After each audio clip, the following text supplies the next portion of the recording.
Bonjour à toutes et à tous. Aujourd'hui, une nouvelle fiche, la psychologie, rubrique psychologie, fiche numéro 11. Les boîtes ou le syndrome Sylvia Kristel.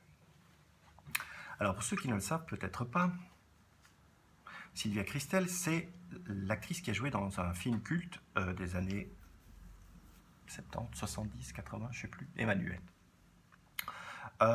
Pourquoi on parle du syndrome de Sylvia Kristel? Parce que, on appelle ça le syndrome des boîtes,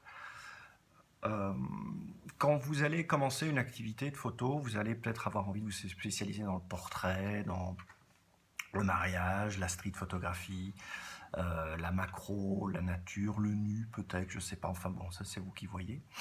Et vous allez tout de suite vous rendre compte que en postant vos images, les gens vont directement vous catégoriser dans une boîte. La boîte portrait, mariage, street, etc., etc., etc. Et si vous essayez de sortir de cette boîte, donc si vous voulez faire autre chose, si vous voulez vous diversifier un petit peu, ça va poser problème à certaines personnes. Si vous faites des mariages et puis que vous faites autre chose, je suis pratiquement persuadé, je vais pas mettre ma main à couper, mais que vous aurez des réactions du style, tu fais plus les mariages, c'est fini. Ah bon, ça t'intéresse plus, ça paye pas bien. Et des trucs comme ça.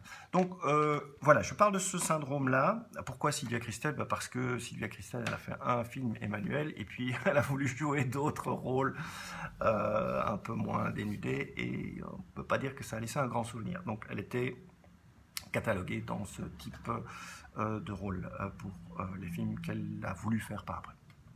Donc voilà, le boîte ou le syndrome de les boîtes ou le syndrome Sylvia Kristel, je vous en parle, et surtout je vous explique dans la fiche comment les gens qui vous disent ça, vous laissez couler. Ça va? Donc la fiche numéro 11 de la rubrique psychologie de la boîte à déclic, bientôt chez vous.